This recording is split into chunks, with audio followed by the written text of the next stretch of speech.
Welcome to Bastard Quest. I'm the Game Bastard Kyle. I'm Todd. Corey. I'm Austin. We're playing Wicked Ones today. It's a game about the monsters in the dungeon, going out to do monster stuff. Villainy. And we are the monsters. That's right. You play the monsters, you go out, you rob, you pillage, you do taxes. We have a baseball team. Yep. We have dreams, hopes. You do some screen printing on T-shirts. Yep. And at the end, you pull them up a second before they're ready. Our baseball team is called the Monstars. We're going to get sued. A deep cut. Yeah. What I think next week you guys are playing the Savannah Bananas. Yeah. They're going to die. There's a camera on this Savannah Bananas game, just a horde of orcs come pouring across the field. There's a shot of like one of the baseball players literally being flayed, but he's being peeled like a banana. Just like, God. I like that image. Todd, who are you playing? I am playing a demon, a shaman, spirit caller. His name is Bubba Dub. He's got metal claws and a satanic Bible. He's got a possessed soul that he keeps inside named Tab, and he's got him a fiddle because demons love to play the fiddle. Yes. I've heard bluegrass. I know the damage it causes. That is some deeply satanic shit. Corey, who are you playing? Larfy. Larfy. Yep. Just a man with a taste for brains. He's got a floppy, tentacly face. He's got a dumb outfit. Yeah. I would debate with you whether Larfy is a man, Well, he's bipedal. humanoid. Yeah. Yeah. Austin, who are you playing? I am Van Gore, the beret beholder who makes art with our victims. He's got lots of eyes. Is it like a spirograph? Is that what he's doing? Or is it like one of those Play-Doh, like, oven kits or whatever? I like to picture it more like one of those Play-Doh factories where Yeah. you squeeze it and stuff oozes out in a tube. Right. Oh, that's an image. God. I make my own crayons. Gross. This one's fleshy. This one, also fleshy. Yeah.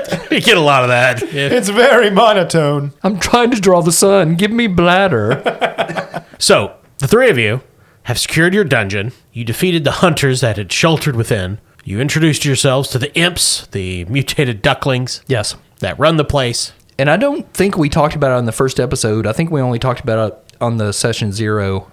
But the ducklings, the bills are on the backs of their heads, and they have little arms in front, like T-Rex. Yeah. Arms. Yeah.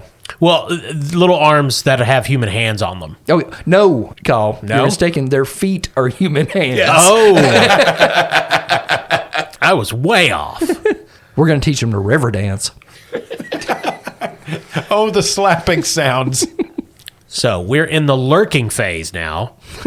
Boy, howdy. Yes. So, this is where you go through recovery, which I don't think anybody took any injuries or anything last time. I did spend 1 stress, Kyle. Oh, okay. Well, in that case, Do I get that back? good question. So, recovery. At the beginning of the lurking phase, you clear all stress, shock, and the bloodied condition. Ooh. Any abilities, defenses, room, or gear that are usable once per cycle reset at this time. Unlike Blades in the Dark, you clear all your stress and injuries right at the beginning of the lurking phase. You don't have to do anything special to recover. Unless you're Larfy, I got to eat brains. That's true, you do. Yeah. You are under the special rule known as the fact that you're a brain-eating psychopath. But I did take no stress, so Oh, well then you're good. thanks. So in this system then, is there a different function for our revelries? I know in the Blades in the Dark, I'm pretty sure that's how we recovered stress, because that was the same as our vices, right? Yes, so the GM can compel you to act on your revelry. You can overdo it. Things can go wrong. Mistakes can be made. People can get stabbed. And you can get a dark heart. Ah, okay. But the first thing is counting the loot. So obviously you guys did not accrue a lot of loot from killing the rangers or capturing them. 4, 9, that's 14 ducklings. We're rich, fellas. That wasn't even right. Entry room of the duck hut. Larfy only knows shapes. The mutated ducklings are swarming over the bodies of your slain foes or captured foes. And that's when you meet the foreman of the mutated ducklings. Oh. Smathicus. Oh. Hey, how you guys doing? I'm Smathicus. He's a small duckling with a little hard hat I like it. and an orange vest. Well, safety first. Yeah. Yeah. So we're going to counter up the loop for you, and we're going to organize it in concentric piles, and then we will start to dismember these corpses. I'm not a corpse. Shut up, you. Wait, ducklings can count? Better than you, apparently. Oh, shucks. Trevor has a PhD. Well, hello, Trevor. One of them just screams, and it goes on for 7 minutes. Hey, I got a favor to ask. When you're counting that loot and you're putting it into concentric piles, put them in the shape of a pentagram. I'm evil. That's creepy. Yeah, okay, that's fine. We can do that. Your bylaws do allow pentagram-shaped loot piles. Hey, that one dead body spoke. Yes, I believe that is known as a captured victim. That's very interesting.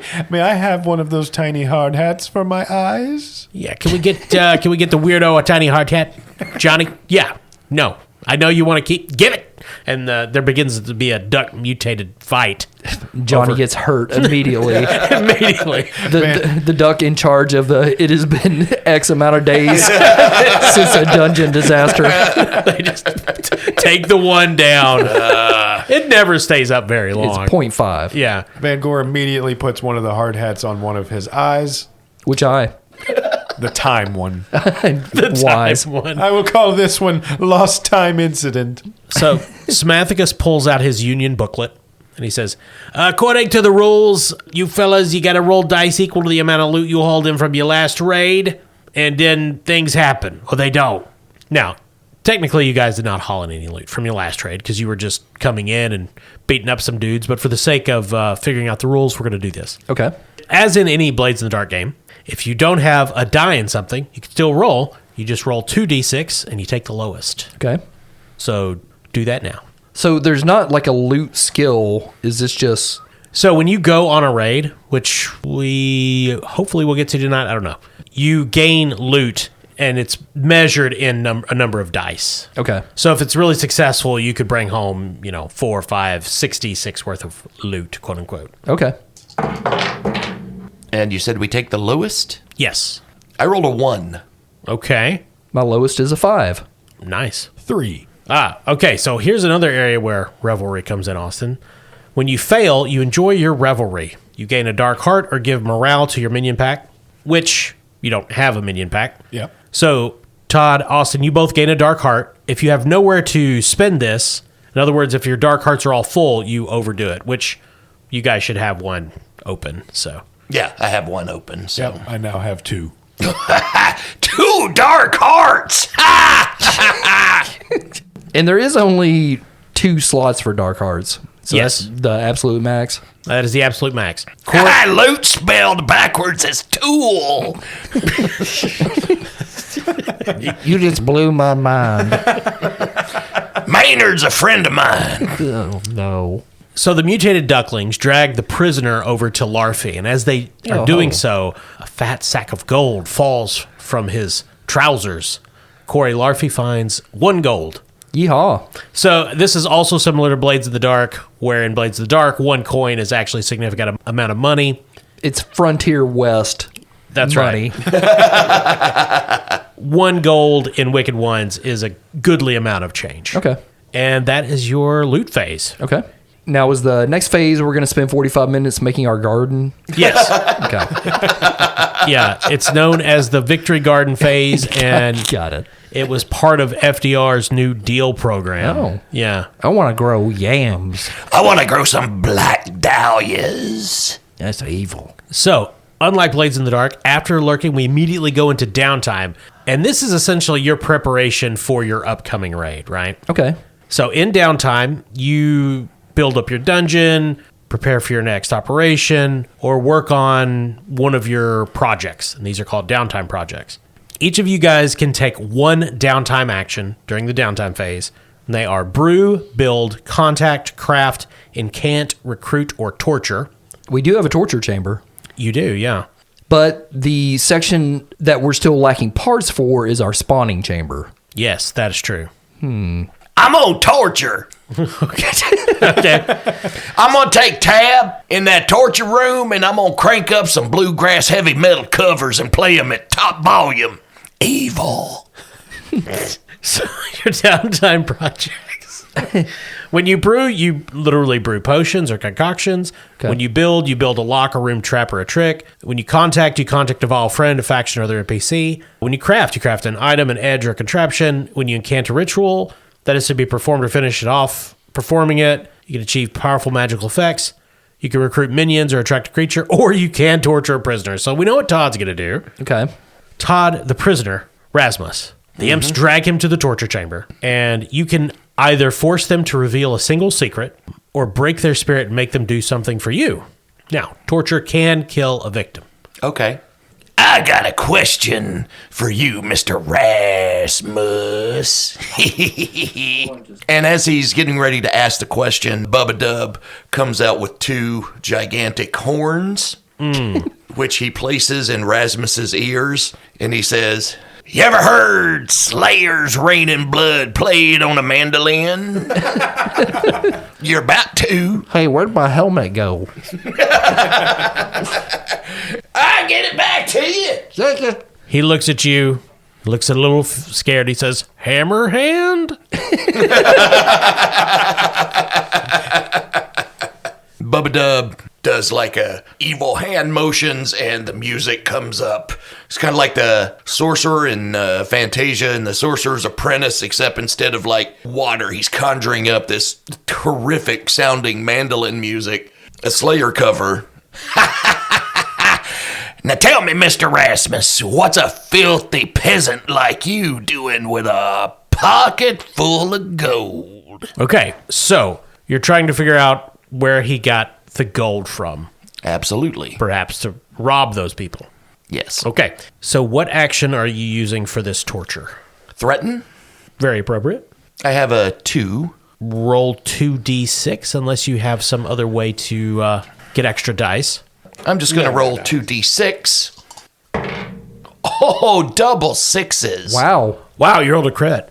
Oh, is that a thing? Like if you rolled 2 6s or 2 1s? Yeah, rolling 2 6s is a crit. Rolling 2 1s is not bad. There's no critical failure, really. The closest thing to critical failure would be failing when you're facing deadly circumstances, Okay. because you die. Oh, okay. But double 6s is a critical success. Bubba Dub's just mad he didn't roll 3 dice and get that 666. Ah, so close. Since you got a crit, obviously he's not going to die from the torture. He does not care for it. He's unhappy. Nobody's died from bluegrass. I just want to point this out. It's very uncomfortable, though. Maimed, yes. Yeah. I think that's the name of the new Tyler Childers album. Is it? So he explains that they stole it from some wizards called the Shitbritches Cabal. Oh. Sound like my kind of people. Sometimes I shit my britches just to be evil. Is that why Trump does it? I'm glad you gave me that info there, because if you hadn't, you know what was going to come next? Bag of snakes. Oh, Hammerhand.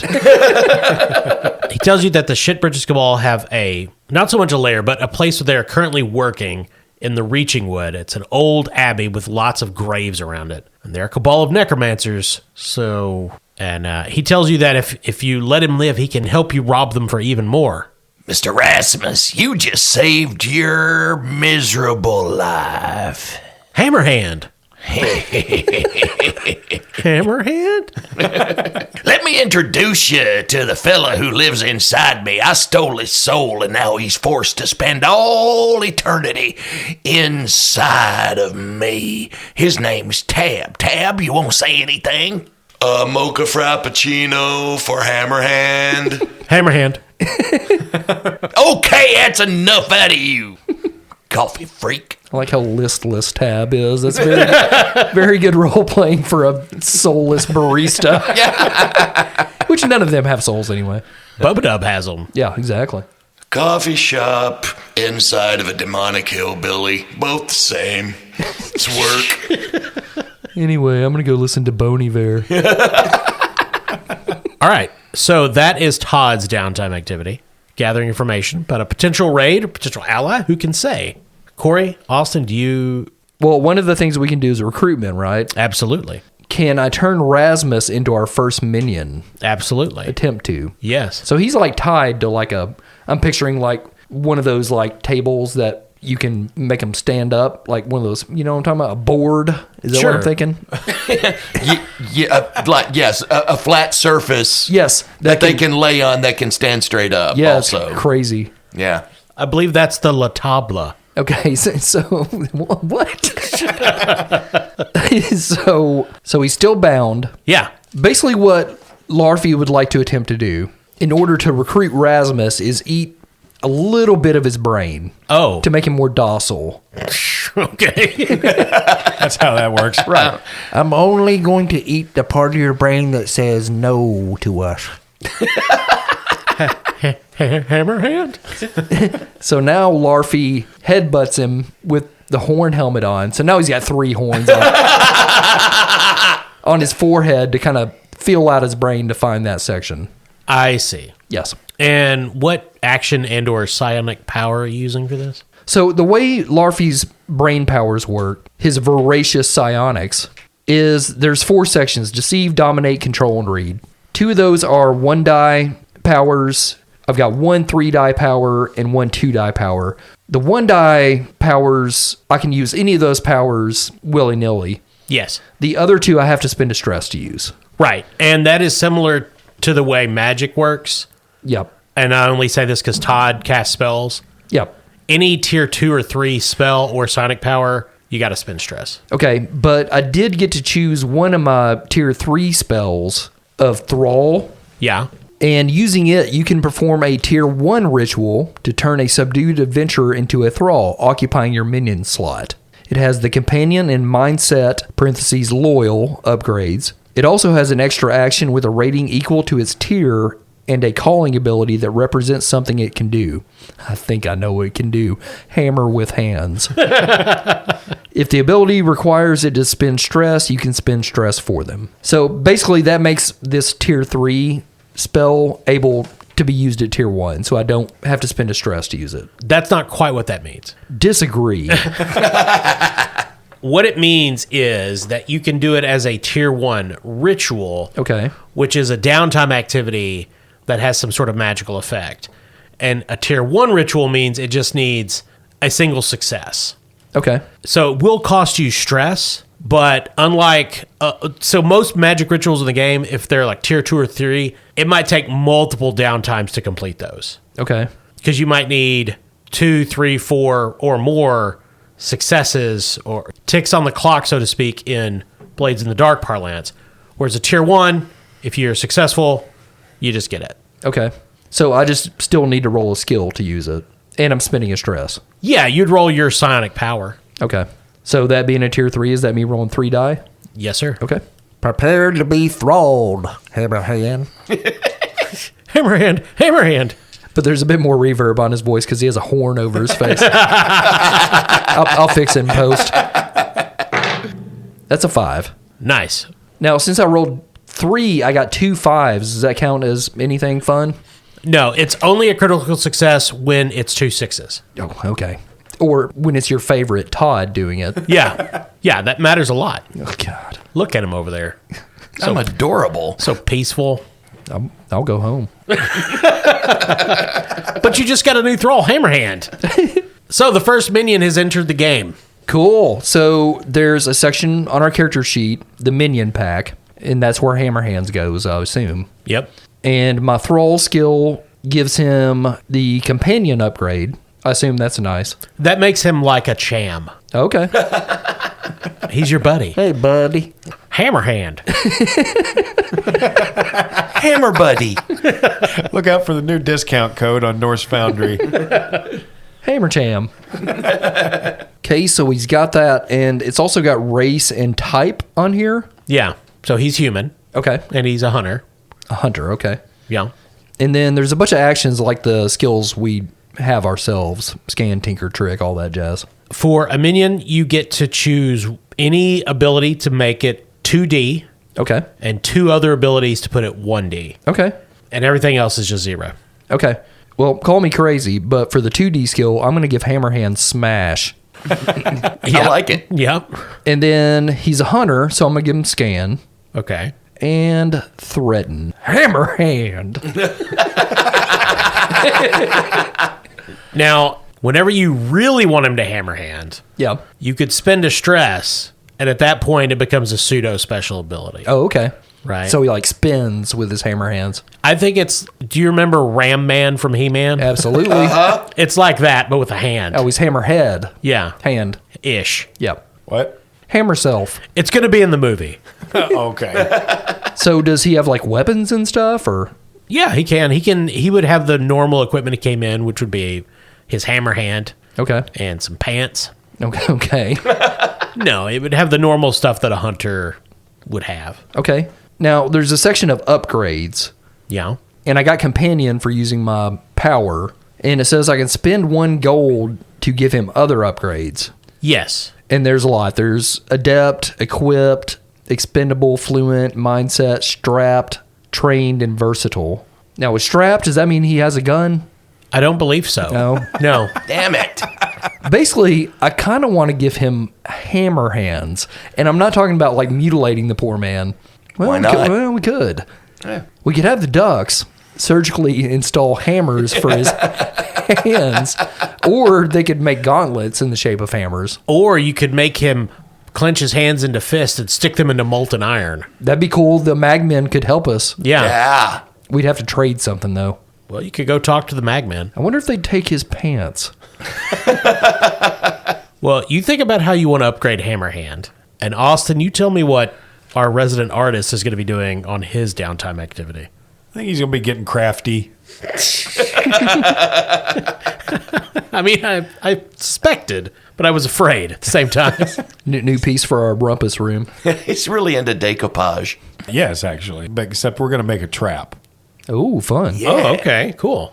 Now, we've already got Carl Childers in his sling blade as a trap. He's up on the bridge of the Molten River. Bastard. But it couldn't hurt to have like one earlier on in the... I was about to say, I like the idea of us having some sort of set it as you enter security system. For after a raid, we retreat to our dungeon and immediately set something up for pursuers. That's pretty perfect because the whole conceit of our illusion palace we've built for ourselves is the people coming to enter our dungeon see what they want to see. So if they enter, their guard is probably down and they get a nasty trap surprise. Yeah. I like it. Like trap music starts to play. But a mandolin version of trap. Okay, so Austin, traps are static, well-hidden defenses that are meant to surprise and maim unwary adventurers. How are you imagining this will work? There's 2 parts that you need to figure out, the mechanism and the trigger. Well, the mechanism is what happens. Boulder falls, lava flows in, and the trigger is how it is activated.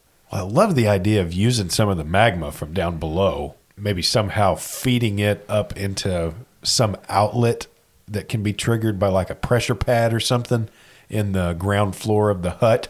Maybe not a pressure pad, but like, you know, somebody goes over to like pull a jar of Parmesan off the wall, but it's actually a lever and they get sprayed in the face with magma. Oh no, they walk in and they're like, ooh, breadsticks. It's like a big basket, like you're at Olive Garden. So do you want to build a series of convoluted tubes that when a trigger is activated, it will pour lava on them? Yes. Check this out. What if they walk in and they see like a hostess stand, but it says, please seat yourself, grab a menu. The menu triggers the magma. Now, the downside of making a trap is you have to draw it. Okay. Now, so you also do get to decide the tier it's going to be, right? Now, a tier 1 trap is easy to build, but it's also easy to avoid. Tier 2 traps are deadly, a little more complicated, and then tier 3 are the deadliest. I'm just going to try to make this one a tier 1 and see how we do. And I've got the perfect idea for this. Kyle, in the initial drawing of the duck hut that you made, Sure. you have a duck, parentheses, not a real one, sticking out of the side of this building. Yeah, I just wanted you guys to understand. Yeah, I like to imagine that looks like some old medieval sign that marks what this building is, and that's how people know it as the duck hut. Yeah, it's more like the Prancing Pony. It's like an old pub sign or something like that. Yeah. It's just unusually large, almost 3D in its wooden structure. Okay. I want that sign to be over essentially a false door that we know is a false door, we always use this projected illusion passage that just lets us go through the hole I made in the hut last time we entered when I used the door potion. But anybody who comes up and just tries to use the door, as in like just pull on the, it's like a Home Alone thing. They're going to pull on the doorknob and it pulls this long string out. The whole knob comes out in their hand and it actually unloads this just dose of magma that pours out of the ass end of the duck above them. I was going to say, since it is a 3-dimensional duck, it comes out of its, what do they got, cloacas? I don't know. Yeah, probably. What if it's a magma egg? Oh. And it just hits him in the head and Yeah, cracks. splat. Yeah. That's fine. It's going to be... Thanks, Kyle. You know what? You Tier know what? one. You know what? That actually makes it even easier because that means we don't have to rig up a bunch of fucking tubes. We can just reload these little... It's like a magazine full of magma eggs. Oh, yeah. That we reload. It's actually the Magma Men's children. So now you have a number of things you need to discuss with the Magma Men. Yeah. We're going to have to trade something. Yeah. Whew, thank God I got these new pants. Yeah, so I will say to do this, you got to talk to the Magma Men because you want them to make hands for Hammer Hand Well, and to give you their egg children. Right. Or just to craft these capsules of magma. So where in your dungeon are you going to invite the Magma Men for a parlay? I assume they don't want to get out of the magma. They love it. Like, I'm going to go down there on their turf. Okay. Because we don't have any beef with them. We just hang out on the bridge. Yeah. With Carl. Yeah, Carl's there. Yeah. We bring him a nice biscuit. So basically, one thing I can use gold for is to upgrade a minion.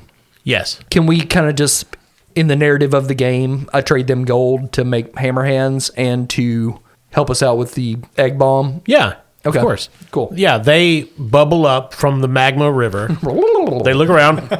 Howdy doody. Well, hello, Magma Man. Ooh, it's chilly. Winter's coming, right? You ain't kidding, Keith. Oh. Oh, we have some business to discuss today. Oh, my God. Oh, yeah, that's Van Gore. Yeah, this is the first time we've met. You have so many eyes, sir. The better to see you with. Might I interest you in some magma visine? It is quite dry heat down here. It gets the red out. It gets everything out. Yeah. You're wondering, hey, Keith, is it just magma? It is. Hello, Keith. My name is Bubba Dub. Hey, usually demons love us because it's hot. Sometimes I come down here just to clear my head, dangle my feet in the magma. We have a day spa. God. You're just wondering, is it just magma? Is it just magma? It is. Well, I'll be damned. Yeah. That was a cliffhanger. Well, what can we do you for, fellas? Well, Keith, I need to get my boy here a brand new set of smashing hands, preferably hammer-shaped. Oh, I figure you could probably do some smelting of your own. we do know a thing or two about torment. Well, the good thing is, if it hurts him, I don't care.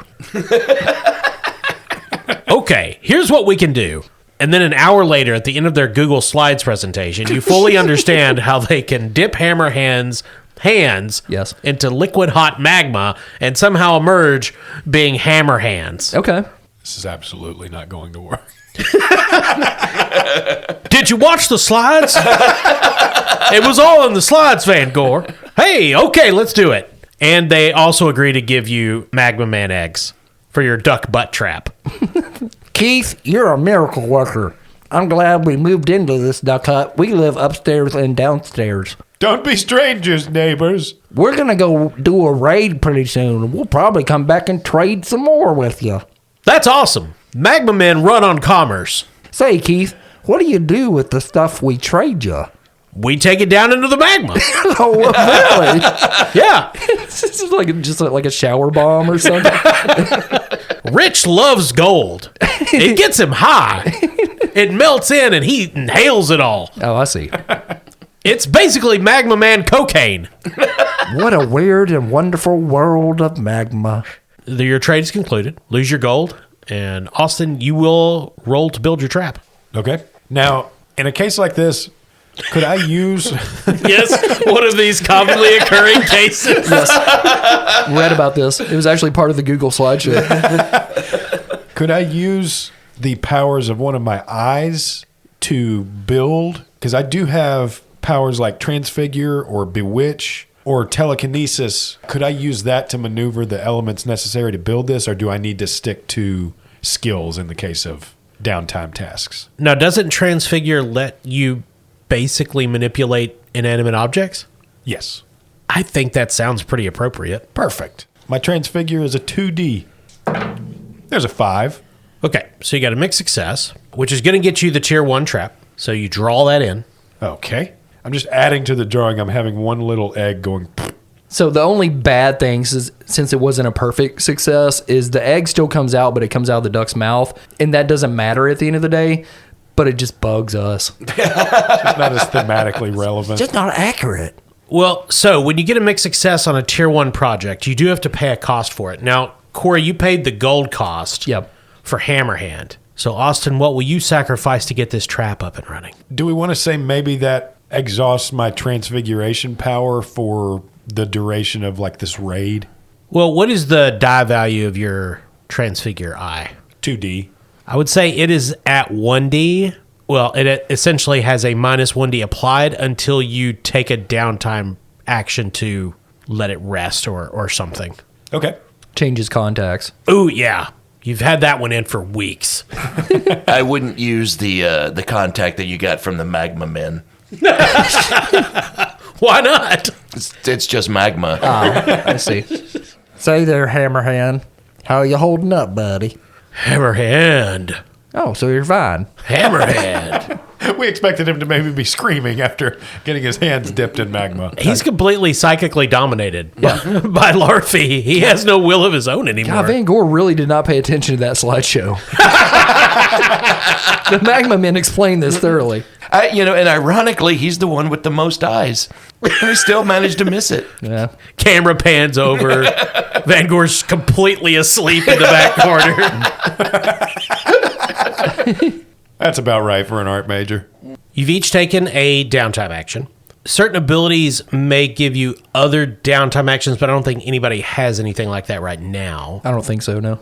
All right. In that case, we move to the next phase, which is called Calamity. Now, I'm going to be honest. Since this is an introduction to the game, you're kind of going to get screwed here. Oh, Of course, why not? But in the normal cycle of play, there's a chance you might not. So basically, Calamity is something that just goes wrong because dungeons are messy, noisy places filled with magma men and mutated ducks. And it's essentially based on the kind of morale of your dungeon. Right now, you have a normal level of malcontent, so you get to roll 2D. God damn it. Why did you take that duckling's helmet? So who wants to roll the Calamity roll? I'll do it. All right, Todd, roll 2D6. Rolled a 4 and a 5. So that is a minor calamity. And in this case, it's predetermined. It's a dungeon invasion. Oh, Adventurers have shown up, and they are coming down. Wait, did they get here before we finished the trap, or? No, this would be some period of time later. I okay. gotcha. I just laid out the rug. Guys, check it out. That guy has wrenches for legs. I wonder if it's related to my son. Rasmus? Van Gore has just laid out one of those rugs that says, "Bless this mess." Covered in duck shit already. But that's not what they see. A group of adventurers have wandered into your region of the Trialta Hills. Remember, your enclave has a supernatural effect on the surrounding countryside. Uh-huh. So who has the enclave sheet? I do, right here.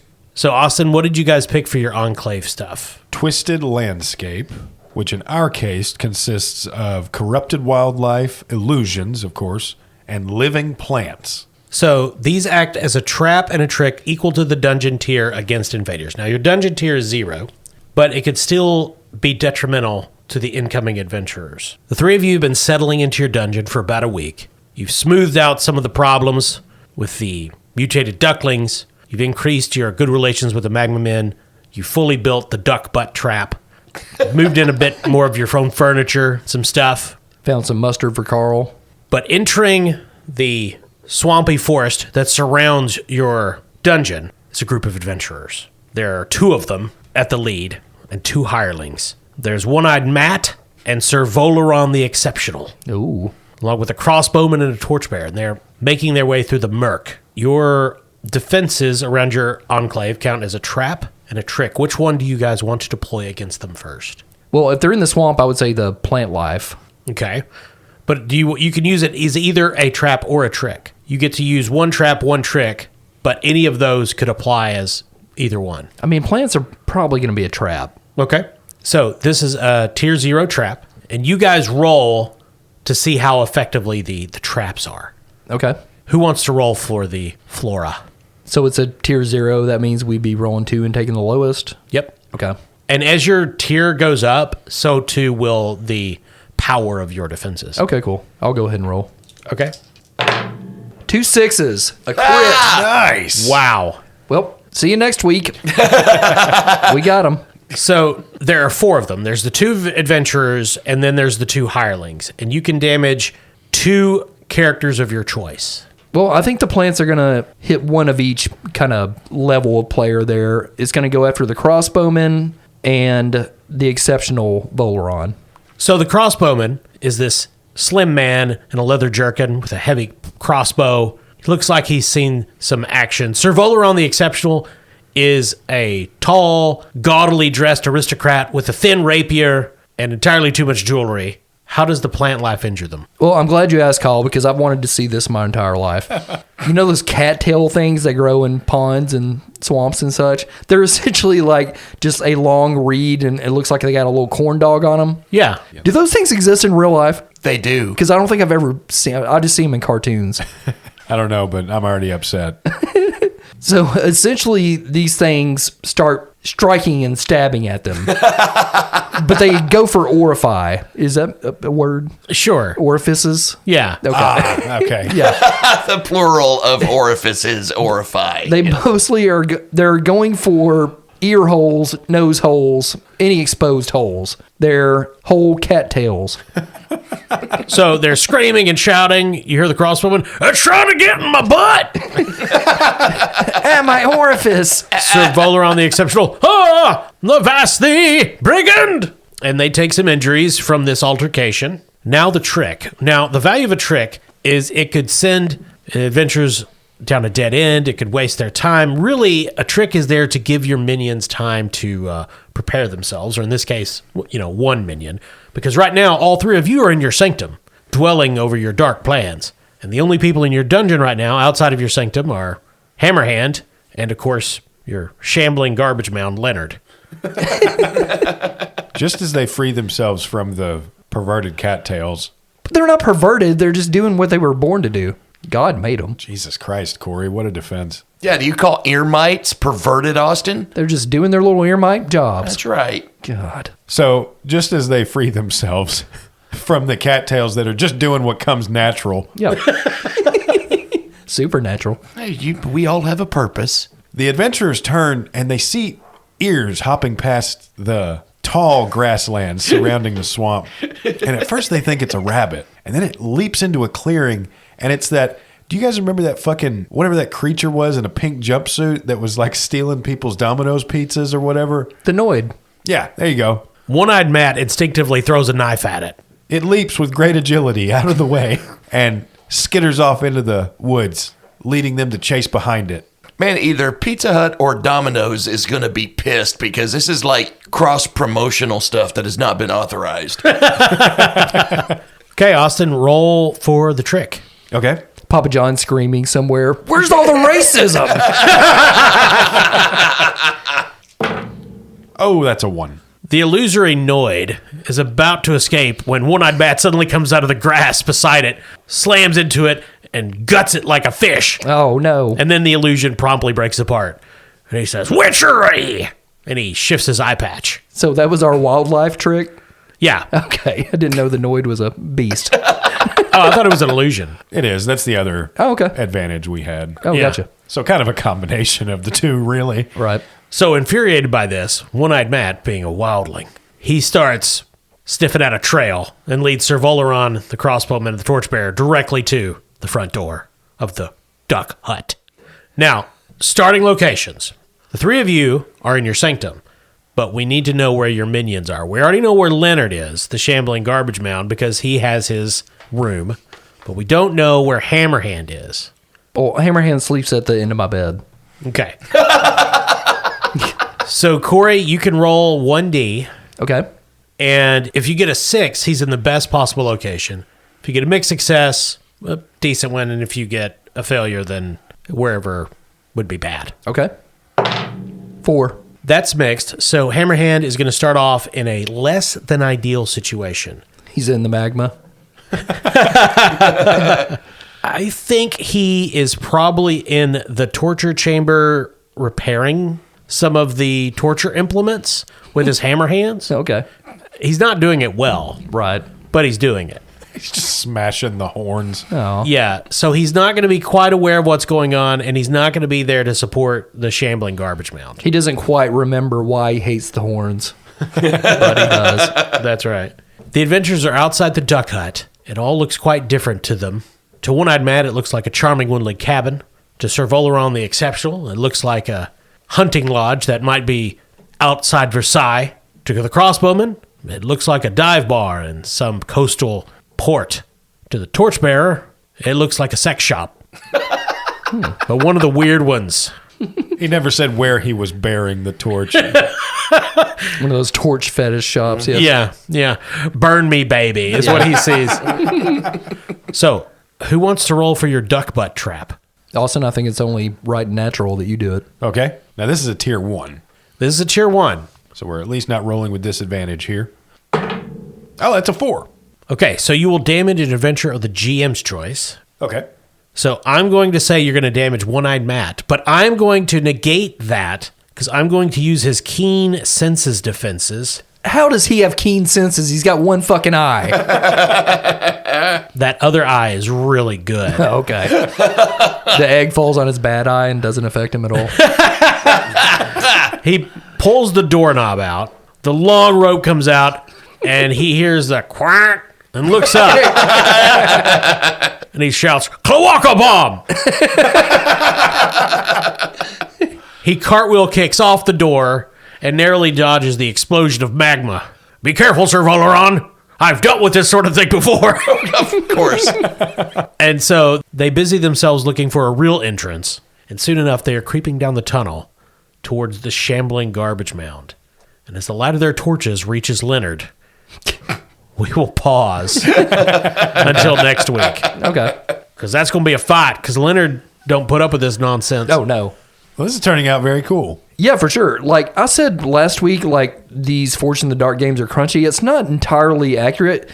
Gameplay for us is pretty damn easy. It's a very simple fucking system. Oh, yeah. I think a lot of the crunch is on the GM side because there's a lot of looking up info and things like that. Yes, that is true. That is true. Now, to give you a little prelude of what is going to happen next week, they're going to run into the shambling garbage mound. And once one of your minions is aware, that's when your minions can start to try to warn you, and you guys can go out and defend your dungeon. Okay, I see. Or you can just let them rob the place. Well, It's whatever you want to do. But I like it. I'm having fun with this. yeah, it's cool. Absolutely. And as you can see, it's not like the dungeon is just a static environment where they're sitting. There's generally other characters and Yeah. plenty of conversation to go on. It's a fucking dungeon. Yeah. You got mutated ducks, magma people, Yeah. garbage mounds. All the cool shit. Call childers. You know what a good dungeon needs, Kyle? I don't, Todd. Dice. That makes sense, Todd. And you can find all manner of dice made from all manner of materials, little rollable works of art, at NorseFoundry.com. Take a look at what they got, place an order, and when you go to the checkout, make sure you enter promo code CHAM. That's CHAM, CHAM, and you'll receive the 10% Bastard Quest discount at NorseFoundry.com. Do not order the magma dice.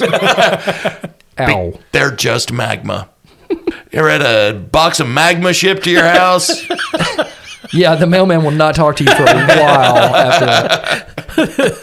Boy, if there was ever a set of memorabilia to keep mint condition in the box, Do not open. So many Norse Foundry employees have stigmata.